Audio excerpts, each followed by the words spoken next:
Bonjour, je suis Villiard, je suis responsable de l'offre UX/UI à l'agence DND et aujourd'hui on va parler CRO.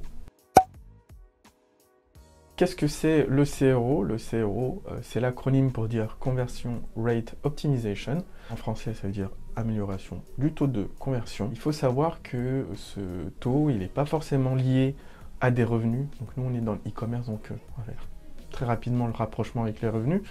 Mais finalement, c'est améliorer le taux d'utilisateurs qui vont effectuer une action particulière. Donc on peut imaginer d'améliorer la conversion sur une personne qui arrive d'une page vers une autre ou avoir un objectif de se dire on veut qu'une personne s'inscrive à une newsletter, remplisse un formulaire.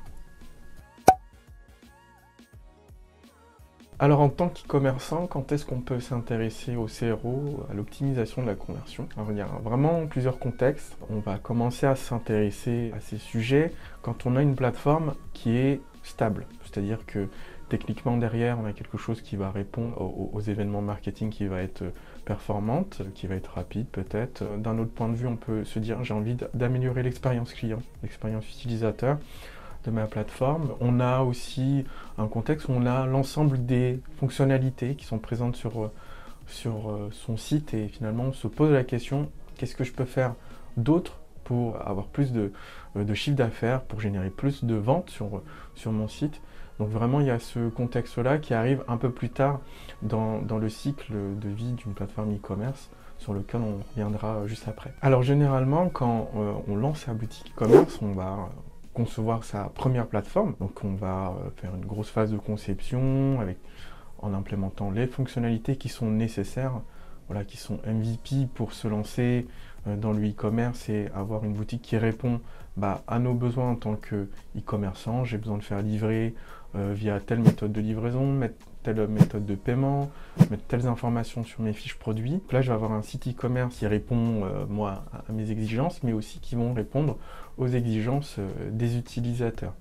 Donc ça, c'est ce qu'on va sortir dans un premier temps. Et ensuite, généralement, pour des questions de timing, mais aussi de budget, on va avoir plusieurs d'autres chantiers à faire post-build qui sont généralement liés à des fonctionnalités ou à de la perf ou à de la résolution de bugs. Donc on va fixer les bugs qui sont présentes sur la plateforme. On va rajouter des fonctionnalités qu'on n'a pas pu faire dans un temps pour des questions de budget et de planning. Par exemple, voilà, je vais lancer mon produit bundle dont j'avais pas forcément besoin au lancement, mais dont j'ai besoin peut-être sur l'année suivante. Donc ça, c'est vraiment la phase où on va vraiment finaliser le site pour avoir l'ensemble des fonctionnalités qu'on veut. Et dès qu'on a ça, en fait, on va très souvent se poser la question de se dire ok, j'ai quelque chose qui me va, il y a tout ce qu'il me faut, mais voilà, qu'est-ce que je fais pour améliorer la conversion, qu'est-ce que je fais pour améliorer l'expérience utilisateur, qu'est-ce qui ne va pas, voilà, sur ma plateforme, et aussi qu'est-ce qui va. Parce que ça, c'est des informations dont on n'a pas forcément en termes de feedback. Et c'est là où va intervenir le CRO, l'optimisation de la conversion. Alors, quels sont les différents types de chantiers qui rentrent dans le thème du CRO? On a plusieurs thèmes pour le e-commerce. Le premier dont je peux vous parler, c'est l'aspect purement technique.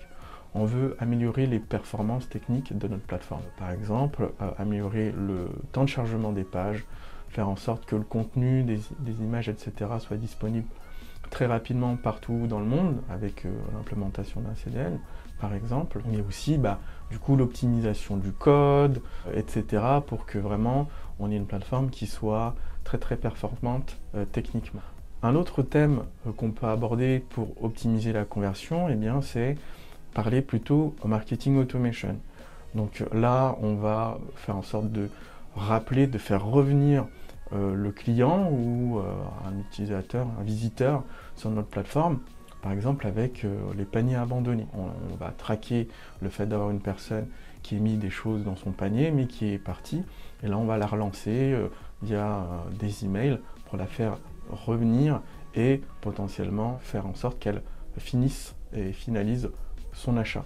Autre thème, c'est vraiment de s'intéresser à tout ce qui se fait dans le e-commerce, dans la concurrence, et c'est de voir un petit peu les fonctionnalités dont les autres ont besoin et peut-être que moi j'ai besoin, et faire un petit peu ce bench et de se dire tiens, pour améliorer la conversion, je pense que je vais me pencher sur des modules et faire en sorte que mon site délivre du contenu qui soit pertinent pour mon visiteur, pour mon client, partout sur le parcours du client. Enfin, un autre thème que je peux citer, c'est de s'intéresser purement à l'aspect visuel, sur l'aspect expérience utilisateur de la plateforme e-commerce, c'est-à-dire s'intéresser aux problèmes ergonomiques que peut avoir ma plateforme, problèmes de compréhension de contenu, de navigation ou même de structuration de page qui sont potentiellement des freins à l'achat pour nos futurs clients.